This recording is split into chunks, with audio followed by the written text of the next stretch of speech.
Hello viewers, my name is Adam. And I'm Aaron. This is Seeking Me Productions, bring you another movie review. Well, we decided to go ahead and bite the bullet and continue our our train ride in the Marvel circle, and we decided to see Captain America: Brave New World. So this will be the fourth Captain America movie in the Marvel Cinematic Universe. This is the first one to be released after Endgame. And definitely the first entry within the movie circle, anyway, that is being helmed and led by Anthony Mackie's Sam Wilson.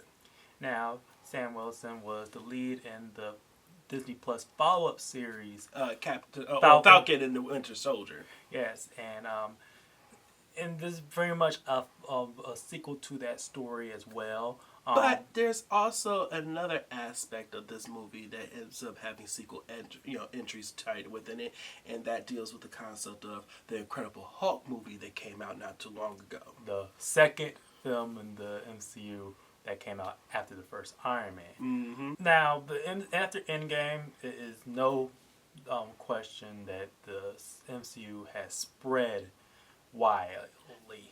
Some might say probably too thin in certain areas, and those are all valid, problems, concerns. Very later entries within the Marvel Cinematic Universe hasn't necessarily turned out as much as the House of Mouse necessarily wanted them to be, and we've made it quite clear on our channel with our particular issues within the cinematic universe that Marvel is trying to develop. That's being helmed by Kevin Feige. After Endgame, the major saga that is supposed to be the multiverse saga, and didn't necessarily turn out as much as they wanted to do. Like, very few actual productions, whether it's film or TV, actually focuses on that concept. Let's just say that with all the stuff that, like, negativity and controversy that can surround us, it is a little bit more refreshing that they are trying, like, for this movie, it does scaling back and actually addressing some of the more looser ends that the MCU have left on the table for many years now. So exactly where does this particular movie follows? Well, the story of Brave New World really centers itself around Sam Wilson, who is now taking his strides and taking up the mantle of Captain America after Steve Rogers has bequeathed it to him following the events in Falcon and the Winter Soldier. But he is also trying to navigate the intricacies of being an ex-Avenger, trying to reintegrate it within the confines of the American government. But he's trying to do it in a way that necessarily feels right. And one of those obstacles that he's finding himself having to deal with comes in the form of the new president that was instilled within the situation that's being developed. That with General or President Thaddeus Thunderbolt Ross. Yes, and this Thaddeus Ross, who comic book fans know, is a primary antagonist in the Hulk corner.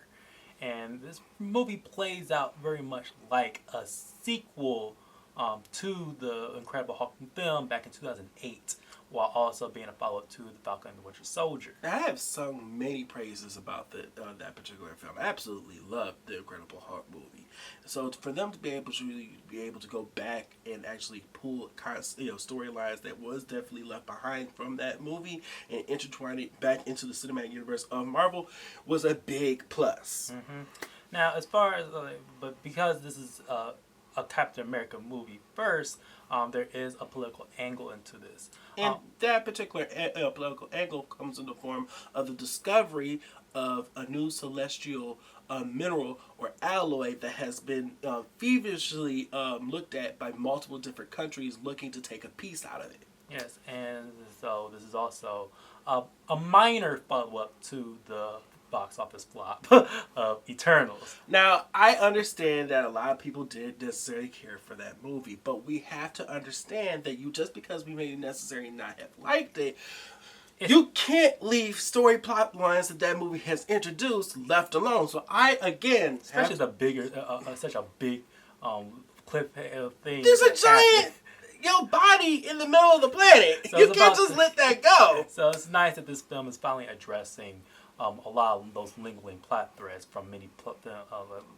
past installments. Mm-hmm. The foreign policy angle is quite surface level. Yeah, I feel as though that's probably a major problem.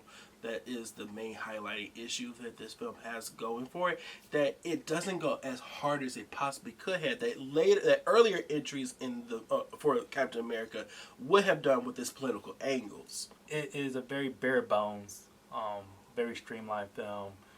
It ain't like if they try like there's probably a line or two or a scene that probably easily could have been a lot more political, if it was left in the final cut. But as of right now, as what we see in this film, it's just a very standard action film. Yes. Very basic Marvel. Where this film's true heart and actual highest aspects comes from the aspects of his character development, starting first and foremost with Anthony Mackie's portrayal of Sam Wilson, aka the new Captain America. I've heard it said multiple times from different other reviewers or different individuals who watch these movies, and they keep talking about this overarching shadow that Steve Rogers has left in the wake of his passing on the torch. In my opinion, I feel as though this film is probably the first time I actually able to see this character of Sam Wilson, honestly, not necessarily being in a shadow. I feel as though, especially... We did that shadow, that presence of looming forward in Falcon and Winter Soldier. Exactly. I feel as though with Anthony Mackie's portrayal of Sam, I feel as though he is truly embodying what the mantle of Captain America is supposed to be. He's humble, but yet he's a strong, courageous individual. But he's also doing a different corner of America himself. Mm-hmm. Like, if you're going to Captain America, I don't expect you to embody so much of the wide spectrum, but you're going to also highlight your perspective, your own personal perspective. So later down the line, if there's another Captain America, there's going to be another spectrum. Addition that's going to be added into the great mythology that's being built in around the Shield. Another aspect that I had to actually address, and this actually comes from the concept of me having to be, and both me and my brother, having to be members of a particular community, that being the African American Black community. It was awesome to be able to have that jubilant moment when we came out for Black Panther and T'Challa, and when Chadwick Boseman was able to come into that role. Awesome. Wakanda is definitely the hot shining city on the hill that we all should aspire to get.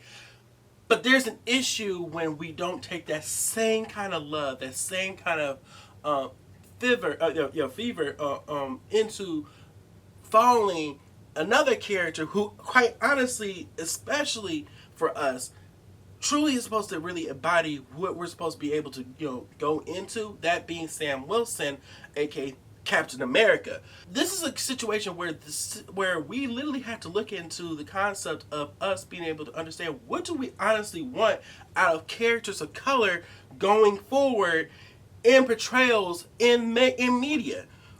Yeah, you have a character, and part of the turmoil that Sam Wilson is facing is the mere fact that he has such a burden that he feels though has to take responsibility of, despite all the pressure surrounding him. Mm-hmm. And even though the movie don't explicitly state the very core social injustice, it is highly it is as clear as possible in some of the very on the nose dialogue that's in this film. Very much so. And in expressing of that more ferocity and emotion of how marginalized people will feel is also represented in the continuing storyline of Carl Lumbly's Isaiah Bradley. I fell in love with Isaiah when he was introduced in Falcon and Winter Soldier. The concept of understanding where the super soldier serum really gets its humbling beginnings, and where that actually goes for characters of color such as Isaiah Bradley being a black character and treated the way he was by the American government, as so many other African Americans and black people were from our country alone. And having that being brought to the surface for such an individual is all inspiring, and just it's a sobering look at exactly what it actually means to be a part of the mythology and the mythos and our world. Yeah, and I really hope that Isaiah Bradley continues to be featured in Marvel's cinematic universes. And there's a clear like we thought about where you can easily take this character. And I can easily take him being that mentor individual for the new Young Avengers or the Champions that MC wants to call. However, they decided to necessarily go down that rabbit hole because it's taking a minute more than it honestly should have. There's not that much female well-written characters in this movie. Well, it's just more fact that they're just not the center focus, unfortunately. Yeah, there's no Black Widow. Scarlett Johansson, like Natasha Romanoff. There is a Black Widow in this film, side character, significant in the parts that she's in. But it definitely doesn't hit as hard as it did when those characters was actually given more meat to deal with in the other previous installments. This is really just an individual who serves their part for where they're given in the moment, and that's it. Like the actress, apparently she's part among the many controversial aspects to the to why people are avoiding, are protesting this movie. But the way that they actually introduced this character and actually work with them and in the confines of the film, honestly, if they had to add some aspects into it, maybe it would have, hiding exactly what it was probably what could have been done with them. The return of General Thaddeus Ross, but now President Thaddeus General Ross. This time played by Harrison Ford due to the recast because of the passing of William Hurt. Now, when William Hurt portrayed the role, he was definitely spot on, of course. Ross all dang day. Ford in the role, I don't actually really see too much of a difference. Honestly, I feel as though what Ford brings to the character of Thunderbolt Ross is the exact same energy that you would want to see it, but he does it in a way that feels more close empathetic, considering what he's dealing with, having the ramifications of what he's done to Bruce Banner in the earlier installment of the Incredible Hulk movie. Other superheroes in Civil War. Exactly. He is definitely feeling the ramifications of the consequences of his actions, especially with his estranged relationship to his daughter, Betty. And that is definitely a overarching concept that he's having to grapple with, and is a huge factor of the decisions that follow him in this film. But the real villain in this movie, because this is very much a revenge sequel to The Incredible Hulk, is the return of Tim Blake's Nelson, Samuel Stern. Now, for those of you, they very much played this variation of Wilson as a not Wilson, but Stern as a almost like a Unabomber kind of individual, where he's targeting his main target at the end of the day in this film is Ross, and there's reasons for his valid, honest reasons for why he wants to really target that individual, considering what he's done.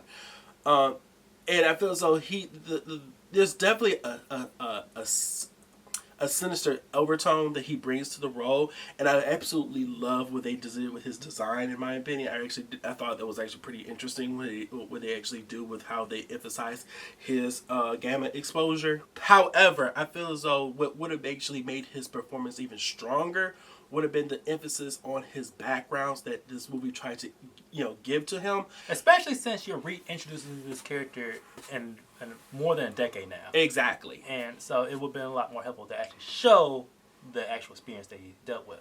A shout out to Danny Ramirez's Joaquin Torres. Yeah, he does an outstanding job following in the footsteps of Sam Wilson's mantle of the Falcon, being able to, especially for this variation, following this version of Captain America. A dream team right there. I can't wait to actually see them interact with new Avengers going forward. He's promising. He was promising when he was introduced in Falcon and Winter Soldier series, and he's definitely a standout in this movie. He brings the laughs, he brings the heart, and he's just an overall joy to be able to experience on the screen. But moving on to overall production. If you didn't tell me that there was some research, at least for the production aspects alone, I probably wouldn't necessarily, when you even turn a blind eye to it. It's cut clean enough. Is it as visually stunning as certain other entries in the Marvel Cinematic Universe? Maybe not necessarily, but it definitely serves well for what was actually brought here. Actually, if anything, what they did with Thunderbolt Ross's Red Hawk character actually was probably some of the best I've seen in brought forth for the any of the Hawk characters or Hawk creatures. Actually, was I think that was another thing I probably wanted to talk about, is that was a return to form to where I actually wanted to see more from Hawk, that full rage power dream powerhouse moments that honestly should never have left the Incredible Hulk with going forward. It's a very well welcome return. If anything, all they should have done is probably add more concept to the concept to his burning aspects. But it is what it is. We got what we got. As far as overall other fight scenes go, this is very cleanly shot. Like a lot of, Winter Soldier is peak when it comes to a lot of the choreography. When it comes to Marvel in general. Yes, it's still the best movie. But it is something that you said that a lot of some of the earlier fight scenes in that movie was also done very shaky cam. This one is very steady. It's clear. You can see what's going on, and it's visceral. And it also can be quite visceral. And that definitely helps in moments where you actually see Captain America and Falcon swimming, swooshing out there in the skies like little mini fighter jets and stuff like that. That's some cool stuff, especially when they was doing it in the sea battle situation. When you see it, you'll enjoy it. Yes, it's the standout action sequence in the film. Sam Wilson as Captain America brings a unique visual. Yes, that is a welcome change from Steve Rogers. And I feel as though in that regards, we have to understand this is not Steve Rogers. They make that abundantly clear in the movie. They abundantly clear in other aspects when Sam finally took on the mantle and raised the shield. This is his Captain America. Captain America, at the end of the day, is supposed to remain the concept of what the change that we want to be able to see as an American, be able to see what we wanted to be able to see as a patriot. And Sam embodies that, but he does it in his unique fashion. Is he supposed to throw away his wings? No. Why would he? That's something that's a boon in his book. Remember, we're dealing with an individual who decided, no, I don't want to do the super soldier serum. Well, if he's not doing that, he's got to have something to give him the edge. And the only other criticism I will say is also, unfortunately enough, music is not as memorable. It's not as well done as I will expect from a Captain America. Honestly, we say that we're gonna bring back whoever did the music in Winter Soldier. I don't like. Henry Jackman. He did the score for Winter Soldier, Civil War, as well as Falcon and Winter Soldier. The Falcon and Winter Soldier. They brought in another new person. It was okay, but it's not. It did again, and we didn't leave the theater actually saying praises on that. Again, no, that's not. But yeah, overall, Captain America: Brave New World is a good movie, and that's just fine, y'all. Every movie does not have to be an Avengers level threat. Film. It's okay to have mid-range movies. The entire Hollywood game has been built off of mid-range movies. And Marvel, the MCU, has always done many mid-range movies. And it's a solid audience, okay? It's just solid. There has been Marvel clearly have done worse. And this is clearly a lot better. I prefer this better than Deadpool Wolverine. Yeah, I'm gonna be honest with you on that one. I do too. Yeah. That's our review for Captain America: Brave New World. As always, if you like this, please like, share, and subscribe, and hit that bell down there at the bottom for notifications. You want more content just like this. Have you seen Captain America: Brave New World? Have you seen Falcon and the Winter Soldier? How do you feel about Sam Wilson in this new games going forward? And how will Disney navigate the Hawk situation? That is always going to be a thorn in their side until they actually really get that taken care of. But as it is, this is where we're at.